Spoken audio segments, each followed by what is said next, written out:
Nije tako. Nije tako. Gospodin Izetbegović je govorio o nejedinstvu muslimana u svijetu, često puta govori o tome da jedni muslimani nisu dovoljno solidarni, bogati muslimani sa onima koji su siromašni. Pogotovo je predsjednik Izetbegović bio protiv diktatura, a ovo što ste spomenuli, i Siriju, i Tunis, i ove druge zemlje, tu su bile diktature, znate, koje su maltene Sovjeti uspostavili. Ja sam bio u nekim od tih zemalja, bio sam u Siriji, bio sam u Iraku i to su bile zemlje vrlo naprednog karaktera, izrazito sekularne i verski tolerantne. A one zemlje koje su primjer za ugled Ali Izetbegoviću ne mogu služiti na čast nimalo, poput Pakistana, Saudijske Arabije i sličnih. Još dva kratka citata pa ćemo završiti sa Islamskom deklaracijom. Predsjedavajući sudija, samo trenutak. Gospodine svedoče, kako bismo mogli bolje da shvatimo smisao pitanja, deluje, mada moguće je da čovjek i pogreši, deluje dakle kao da gospodin Šešelj ističe ideju da Srbi iz Bosne i Hercegovine, a naročito u Republici Srpskoj, da su se oni okupili i nekako formirali zbog toga što su živjeli u strahu od jedne islamističke države, a u okviru neke panislamističke ideje. To je teza koja predstavlja temelj za pitanja gospodina Šešelja. Pošto ste vi bili jedan od glavnih činilaca, šta vi o tome mislite? Nije to tačno, znate. Gospodin Šešelj predaje i suviše velik značaj knjizi Islamska deklaracija. Ona u životu i dijelu Izetbegovića, samog Izetbegovića, nema taj značaj. Uostalom, evo gospodin Šešelj je rekao da je bio protiv vođenja postupka protiv Izetbegovića. Srbi 90. godine kad su glasali, odnosno srpska stranka pozvala je Srbe da glasaju za Izetbegovića, za listu na kojoj Izetbegović se nalazi, za njega lično. Zašto bi ga pozivala, zašto pozivali Srbe da glasaju za Izetbegovića, ako je Izetbegović nekakav fundamentalista koji želi muslimansku Bosnu? To nije tačno. U njegovom životu, u njegovom djelovanju od rođenja do smrti toga nije bilo. Znate, ovo sada što priča gospodin Šešelj, to je isto, to je politizacija, znate, pravdanje nečega. Srbi su, do sukoba je došlo jednostavno što Srbi su željeli da ostanu u Jugoslaviji. Njima je Jugoslavija odgovarala i Bošnjacima, ali ne zbog knjige Ali Izetbegovića, ne zbog bojazni da bi on mogao da nametne neko društvo koje bi, pogotovo ne islamsko društvo, jer mi svi znamo da u Bosni i Hercegovini to ne može biti. Ne može nigdje i ne treba da bude, a kamoli u Bosni i Hercegovini gdje postoji najmanje 3 naroda stoljećima koji žive zajedno. Pa to ne bi mogao da prihvati niko od muslimana, znate, Bošnjaka ne bi mogao prihvatiti takvo jedno društvo, jer mi ovdje stotinama godina živimo u jednom okruženju drugačijem, znate, gdje imamo i pravoslavce, gdje imamo i katolike, imamo Jevreje i za takvu ideju nema podloge. Niti je takva ideja postojala.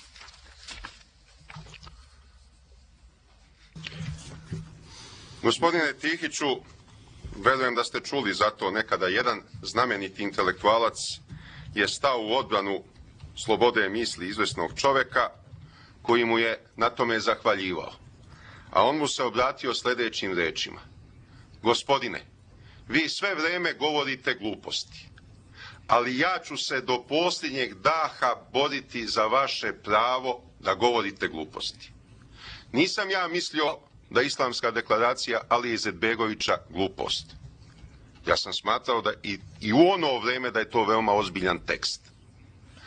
Ali, bio sam protivnik ideja iste deklaracije, ali sam smatrao da Alija Izetbegović ima pravo da iznese svoje mišljenje i zato sam ga branio. Što bi branio svakoga drugoga ko strada zbog svog mišljenja.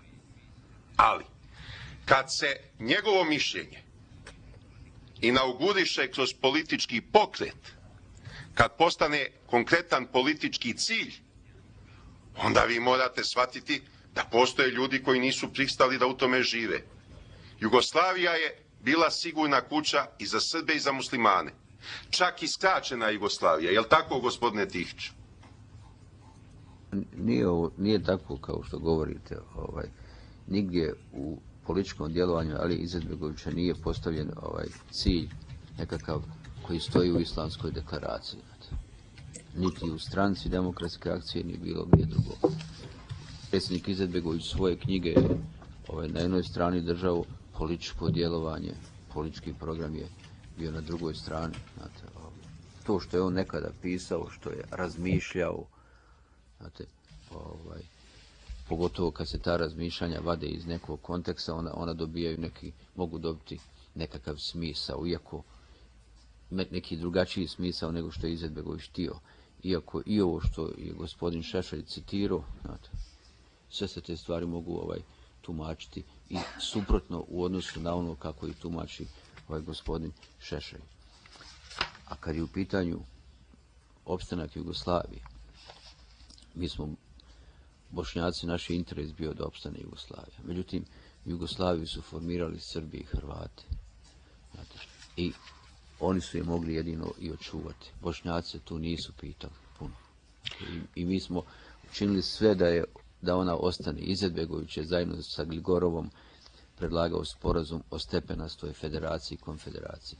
Znali smo da ćemo najviše nastradati u tom ratu. I nastradali smo najviše. Gospodine Izetbegoviću, vaša stranka, Tihiću, izvinite, slučajno zaista. Gospodine Tihiću, vaša stranka još 1991. godine je počela pripreme za rat. Formirali ste Patriotsku ligu, Zelene beretke. A vi kao predsjednik opštinskog ogranka stranke u Bosanskom Šamcu također ste preduzimali određene korake. U tome svedočite u ovoj vašoj izjavi. Prvo, na 7. strani govorite da ste organizovali stručne seminare. Vi iz opštinskih odbora slali ljude na diverzantsku obuku. Evo vam ovdje na 7. strani vaše izjave. Među tim ljudima iz Sarajeva koji su dolazili da vas obučavaju, bio je i Sefer Halilović, i to kažete. Na 7. strani ovdje. Onda se žalite,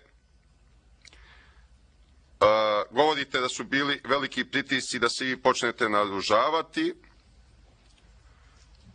pominjete imena ljudi i muslimana koji su na tome najviše insistirali, Hakija Banačić, Nidhat Čontić, Kemal Bobić i tako dalje.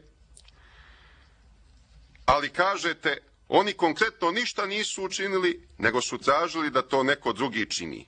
Novaca za naoružanje nismo imali, a sve aktivnosti na prikupljanju novaca su propale, jer Šamčani... Usporite malo, molim vas. Jer Šamčani nisu hteli da daju novac. Tako smo u 2 navrata skupili nešto oko 3000 nemačkih maraka, što nije bilo dovoljno. Istovremeno, u stranci smo formirali krizni štab, komandu, te ustrojili potrebna dokumenta kao što su ratni plan i slično. Dakle, imali ste i ratni plan, je li tako, gospodine Tihiću? Vi kažete da ste imali. Otprilike ovo što je gospodin Šešelj pročitao, to sam ja već u određenom smislu dao u svojoj izjavi. Ja sam rekao da je JNA podijelila oružje Srbima, da se Hrvati naoružavali s druge strane iz Hrvatske, pretežno da smo mi imali Predsjedavajući sudija, izvolite gospodine Mosmajer. Tužilaštvo.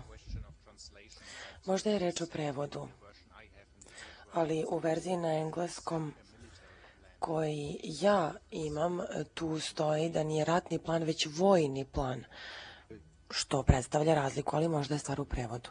Ovdje stoji ratni plan. Ratni plan. Neka vam prevodilac proveri. Predsjedavajući sudija, u redu. Gospodin Tihić će nam s mesta potvrditi o čemu je reč.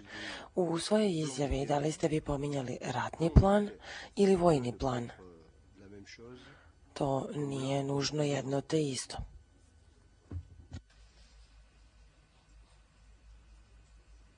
Ja ne znam šta je tačno napisano. To je bio pravljen jedan plan odbrane, zaštite naroda od, ne znam, tih Gospodine sudija, naroda, jer Bošnjaci su u Šamcu činili 7% stanovništva. Oni nisu mogli odbraniti. Jednostavno, Srba je bilo 42%, Hrvata 44%. I Srbi su bili, što kažu, do zuba naoružani od JNA, Hrvati na svoj način. Mi smo pravili neke papire, neke planove da se pokušamo zaštititi. Znate, da li se to zvao plan odbrane ili ratni plan, ne znam ja.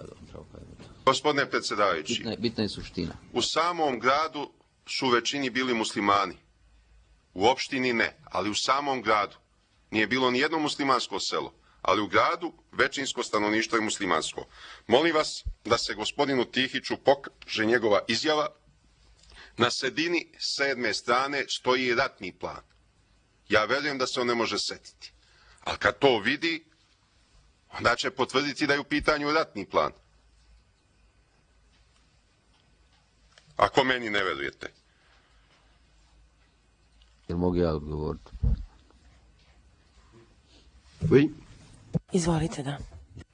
Pa se nije uopće bitno kako se to zove, da li vojni plan, da li plan odbrane, da li ratni plan.